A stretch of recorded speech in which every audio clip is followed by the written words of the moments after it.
Hello दोस्तों, आज हम बनाएंगे यूपी की एक बहुत ही ऑथेंटिक और ट्रेडिशनल रेसिपी जो कि बच्चा होने के 12वें दिन जब बरही सेलिब्रेट की जाती है तब बनाया जाता है। जब घर में बहुत सारे लोग आते हैं उन्हें ये रेसिपी ज़रूर सर्व की जाती है। इसका नाम है हरियरा और इसके साथ पूरी सर्व की जाती है।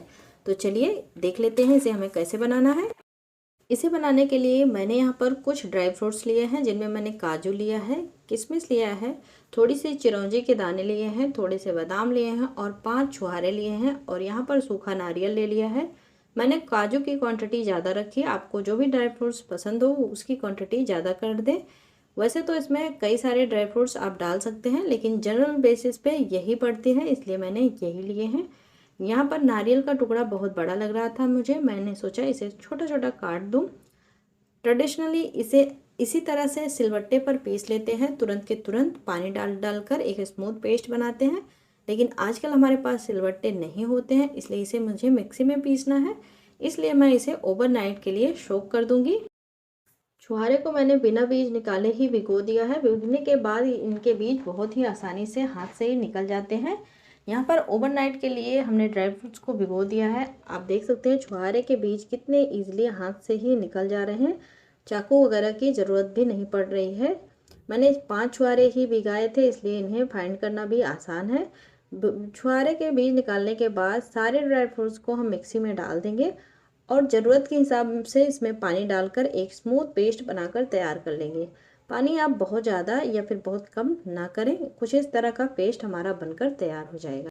एक मसाला हमें और तैयार करना है, जिसके लिए मैंने उसी जार में 1 चम्मच पोस्ता दाना डाल दिया है, जिसे पॉपी सीड भी कहते हैं। उसके बाद मैंने यहाँ पर थोड़े से हरियरा की लकड़ी ले ली है, इसे हरियरा की लकड़ी ही बोलते हैं, और कोई नाम हो तो मुझे पता नहीं है। उसके बाद इसमें आधा चम्मच हल्दी पाउडर और आधा चम्मच अजवाइन डालकर इन सब चीज़ों का एक पेस्ट बनाकर तैयार कर लेंगे। अगर आपको लग रहा है कि लकड़ी अच्छे से नहीं पिसेगी तो थोड़ा सा उसे खून लें। उसके बाद हमारा पेस्ट बनकर तैयार हो चुका है। यहाँ पर मैंने दोनों पेस्ट अलग अलग इसलिए बनाए क्योंकि ये मसाला है, इसे हमें अच्छे से भूनना है, और जो ड्राई फ्रूट्स का मसाला है उसे हमें उतना ज़्यादा नहीं भूनना है, नहीं तो ड्राई फ्रूट्स जलने लगते हैं। एक साथ अगर हम सारी चीज़ें पीस देंगे तो फिर मसाला स्टिक होने लगेगा कढ़ाई में। यहाँ पर मैंने मसाला कटोरी में निकाल दिया और जो भी लगा हुआ था जार में उसे भी पानी डालकर निकाल लिया है। इसके बाद कढ़ाई चढ़ा दी है गैस पे, 2 चम्मच घी डाल देंगे उसमें। उसके बाद मैं यहाँ पर 1 कटोरी आटा डाल रही हूँ, गेहूं का आटा है ये। आटे को हमें धीमी आंच पर तब तक भूनना है जब तक इसका हल्का सा कलर चेंज ना हो जाए और इनमें से खुशबू ना आने लगे। इसे बहुत ज़्यादा ब्राउन करने की ज़रूरत नहीं होती है, धीमी आंच पर ही इसे हमें भूनना है, नहीं तो आटा जलने लगता है। थोड़ी देर भूनने के बाद हमारे आटे का कलर चेंज हो चुका है और इसमें से अच्छी सी खुशबू भी आ रही है। अब हम गैस को बंद कर देंगे और इस आटे को दूसरे बर्तन में ट्रांसफ़र कर देंगे। इसके बाद उसी कढ़ाई में हम फिर से 2 टेबलस्पून घी डालेंगे और जो मसाला हमने बाद में पीस कर तैयार किया था हरियरा की लकड़ी वाला, उसे डाल देंगे और उसे मीडियम आंच पर पकाएंगे लगातार चलाते हुए, जिससे मसाले हमारे अच्छे से भून जाएं, और इसे चलाते रहना है जिससे मसाले हमारे जले भी नहीं। मसाले को हमें स्लो टू मीडियम आंच पर भूनना है तब तक जब तक मसाले का तेल जो है रिलीज ना हो जाए।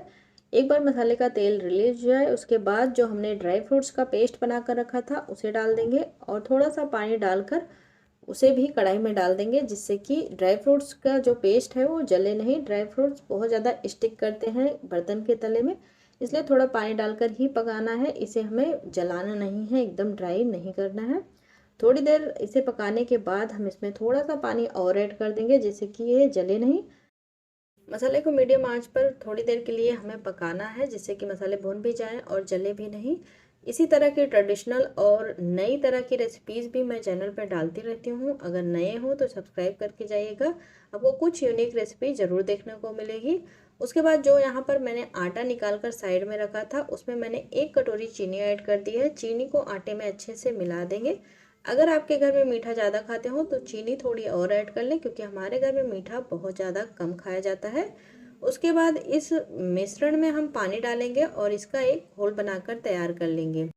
जब भी आप इस तरह का घोल बनाएं जिसमें गांठें पड़ने के चांसेस रहते हैं या रेसिपीज़ में गांठें पड़ने की चांसेस रहती हैं, तो उसके घोल के लिए सबसे पहले आप साबुत चीनी को ही उस मिश्रण में मिक्स कर लें, उसके बाद पानी ऐड करें।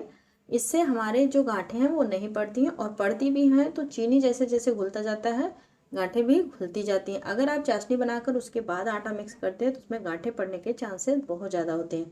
यहाँ पर आप देख सकते हैं मैंने चमची से ही थोड़ा सा हिलाया है और सारी गांठें निकल चुकी हैं। इस घोल को हमें पतला कर लेना है, अच्छे से पानी डालकर, बहुत ज़्यादा थिक नहीं रखना है। घोल हमारा रेडी हो चुका है और इधर मसाले को भी भूनते हुए काफ़ी टाइम हो चुका है। अब हम इसमें ऐड कर देंगे 1.5 चम्मच जितना सौंठ का पाउडर। ये पाउडर बाजार से आया हुआ है, इसलिए ये इतना तेज नहीं पकड़ता है।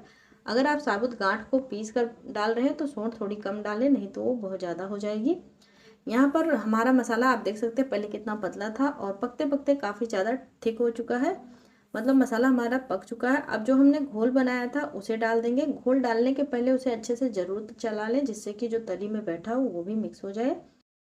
इस घोल को हमें इतना तो पतला बनाना है कि इसे डालते ही हमारी जो ये हरियरा की रेसिपी है वो एकदम थिक ना हो जाए, इसमें उबाल ज़रूर आ जाए। नहीं तो कई बार होता है कि हम जो घोल होता है थोड़ा मोटा बना देते हैं और कढ़ाई में जाते ही वो एकदम जम सा जाता है और फिर वो पक नहीं पाता अच्छे से। इसलिए इसे पतला रखें जिससे कि इसमें उबाल आ जाए और थोड़ी देर आप इसे धीमी आंच पर पका सकें।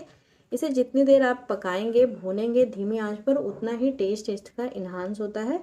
इसलिए ही मैंने मसाले में भी पानी डालकर इसे भूना था। जलाने की ज़रूरत नहीं होती है, धीमी आंच पर इसे आपको पकाना है काफ़ी देर तक। इससे ही इसका टेस्ट इन्हेंस होता है। यहाँ पर हमारा जो घोल है वो काफ़ी पतला था, आप देख सकते हैं, तो इसमें और पानी ऐड करने की कोई ज़रूरत नहीं है। आसानी से इसमें उबाल आ जाएगा, उसके बाद भी ये थोड़ी देर पक सकता है एकदम थिक हुए बिना। इसे पकाते हुए काफ़ी समय हो चुका है और इसमें उबाल भी आने लगा है। आप देख सकते हैं एक एक बबल के रूप में आ रहा है। गैस धीमी है, अगर तेज कर देंगे तो ये बहुत ज़्यादा फूटता है तो आप जल सकते हैं, इसलिए धीमी आंच पर ही इसे पकाना है। इसके बाद भी हम इसे थोड़ी देर पकाएंगे। जब इसकी कंसिस्टेंसी थोड़ी थिक हो जाएगी, जैसे कि अभी हो गई है, तब हम गैस को बंद कर देंगे, क्योंकि ठंडा होने के बाद ये अभी और थिक होगा। हमारा हरियरा बनकर तैयार हो चुका है। अब हम अपनी पूरी बना लेंगे।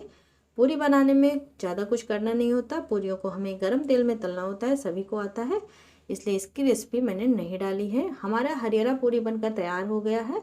आपको हमारी हरियरा पूरी की रेसिपी कैसी लगी बताइएगा ज़रूर।